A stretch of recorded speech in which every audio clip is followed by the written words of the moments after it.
ERC, quality service since 1972, repairing TVs, console stereos, electronic musical instruments, pinball machines, arcade games, and more. Call 836-0454. This is the Weather Xtreme video for Sunday, January the 18th, 2009. I'm meteorologist Brian Peters. Thanks for tuning in with us this morning. And we had a little bit of winter weather across the northern half of Alabama yesterday, but nothing too significant.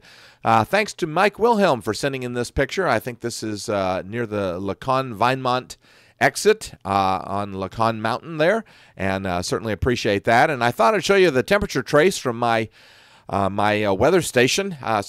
Certainly warmed up, sort of as forecast. I say sort of because I don't think I was really expecting it to climb quite that high, but that's all right.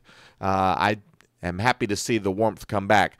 Looking a little wet around central Alabama. We'll look at radar in just a minute, but here's a look at our Jasper Skycam. And certainly along with the wetness on the roads, we've got a little bit of fog as well, and we're looking out over the lights of Gadsden and looking a little misty out there. Here comes the cold front.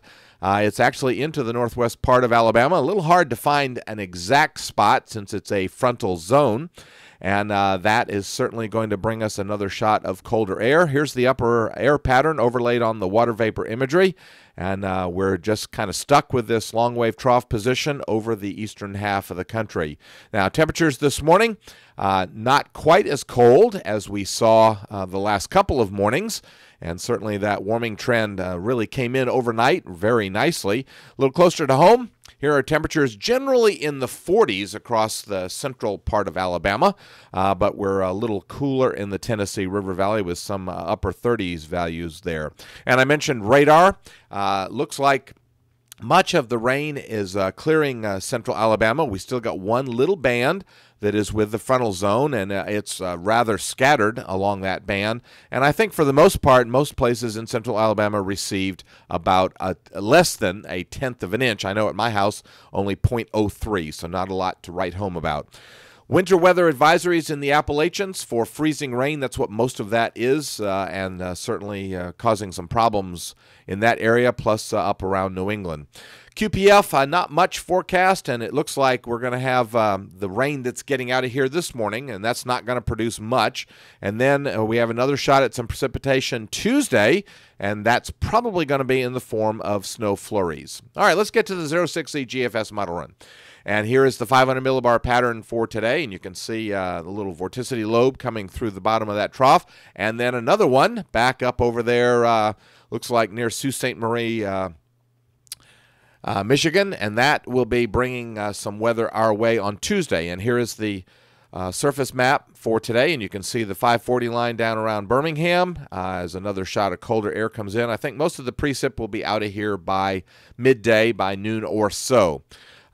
We see the lobe drop down into the bottom part of the trough on Monday, and that certainly brings some additional clouds with it. And then here comes the big lobe, and that one expected on Tuesday to bring us some light snow and clouds. I don't think there's going to be enough snow for it to really amount to much, but of course snow flurries are kind of fun to have.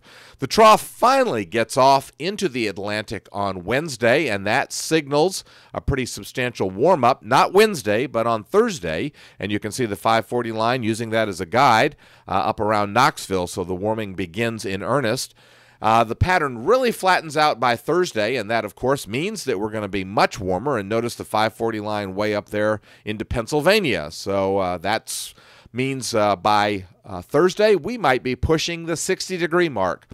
The little shortwave trough off to the west of us comes across our area on Friday, and that is certainly expected to bring us pretty good chances for some rain. I don't think anything especially heavy, but certainly give us a pretty good shot at a cloudy day along with some rain. The pattern remains somewhat flat on Saturday, and I think that means that most of the rain should be getting out of here by midday on Saturday, so we may have clouds in the morning and maybe some breaks in the clouds by afternoon. And that flat pattern staying with us on Sunday, and I think that we'll essentially be dry, although we may see a good deal of clouds.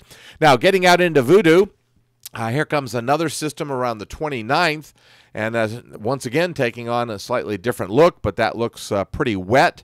And possibly a pretty good snowstorm for the Great Lakes area once again. Not that Chicago needs any more snow with over 30, well, I think they're over 40 inches now so far for this season. And then at the end of the cycle, or very near the end of the cycle, this is around the 31st. And once again, we develop a bit of a trough on the East Coast, but not quite as cold as we've seen in the past, with a pretty good ridge just to our west. And the pattern flattens out with another storm system coming, or another little short wave coming across through the flow around the 2nd. So certainly looks like it's going to be a bit of a progressive flow. We certainly appreciate you tuning into the Weather Extreme video. I expect James will be back bright and early tomorrow morning with the next edition. No matter what, thanks for staying tuned, and we certainly appreciate it, and Godspeed.